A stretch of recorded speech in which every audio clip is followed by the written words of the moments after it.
What's up, YouTube? It's Doc Holiday here. First YouTube video. Just want to say thank you for everyone stopping by.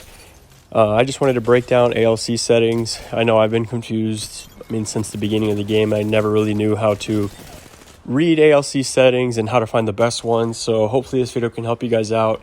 Once again, thank you for your support.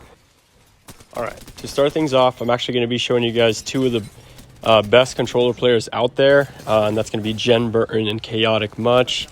Congratulations to Genburten just winning ALGS. The dude's insane, and Chaotic's insane. If you guys haven't checked them out, you guys need to.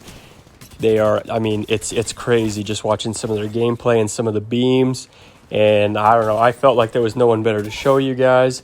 So without further ado, here we go. Now, the reason I chose these two is because Genburten actually runs ALC, while Chaotic just runs with the normal settings that Apex comes with. All right, so as we're looking at Genburten's settings right here, you can see that his yaw and pitch speed are going to be the same. And if you don't know what the difference is, your yaw is how quickly you can look left to right, and your pitch is how quickly you can look up and down. Your ADS is your aim down sights, so that's going to be different than the normal yaw, normal pitch speed.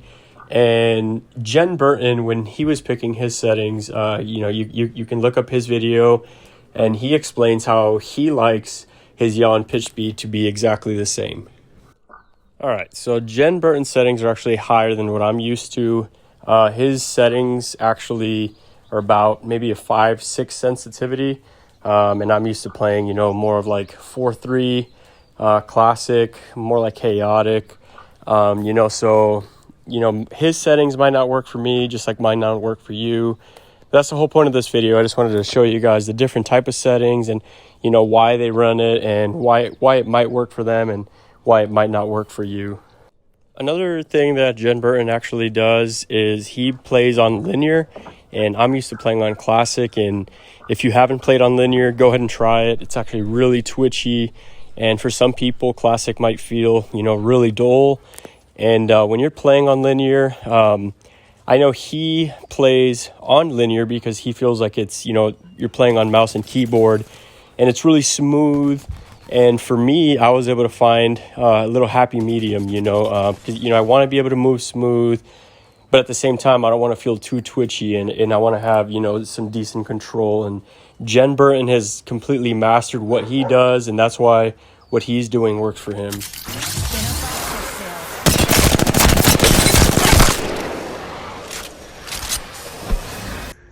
All right, and here you can see Chaotic's settings. They're going to be a lower sensitivity, and with lower sensitivity, you're going to get better aim control. The aim assist is going to kick in, a little bit higher, and you're going to see a lot of pro players actually use these Apex settings, like Verholz and Scrappy.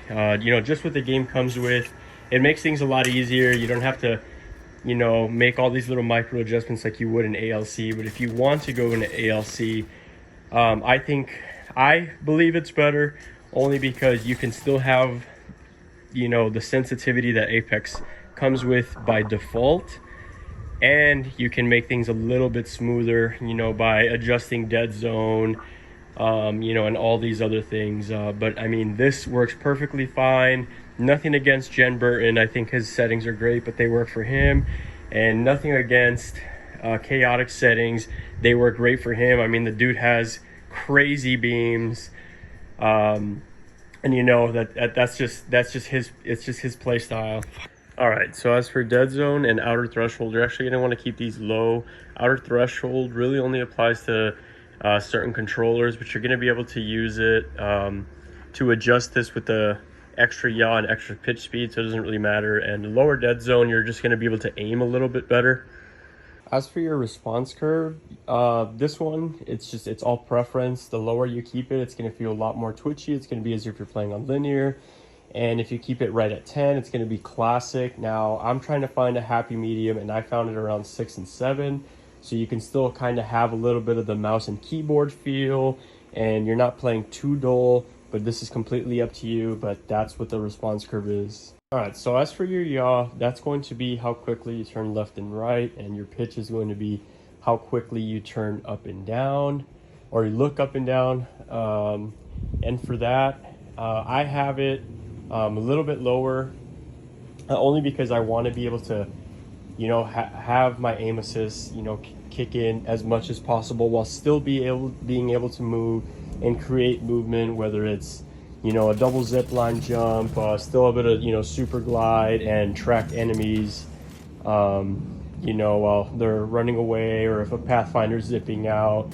And so that it worked best for me, keeping it around 400. Now, the extra yaw and pitch speed, the only reason you would need it is if you do have your yaw and pitch at 500, and the extra yaw and pitch, if you move it up to, let's say, 150, it would be as if your yaw and pitch speed is at 650 total. So all it does is add on to it, so you don't have to put your yaw at 300 and your pitch at 300, and then on your extra put 200. You just go ahead and put it at 500. It's going to be the exact same thing. And as for your ADS, that's going to be your aim down sights. So your ADS, yaw and pitch speed, some people like to have it a little bit different. Some people will have looking up and down a little bit slower than looking left and right when they're aiming down, only because when you're tracking, more often than not, you're looking left and right. And when you're looking up and down, even if you do have it lower, you're still able to track people up zips. So this is all preference right here, but that's what the ADS, yaw and pitch speed is. And yeah, other than that, that's basically all ALC settings are. So I hope you guys can find the ALC settings that works best for you. I hope this video helped, and if you guys have any questions, or if you guys want a video covering a specific feature, just let me know down in the comments. Once again, thank you. I hope you guys can like and subscribe, first YouTube video, and looking forward to making more content for you guys. Thank you so much.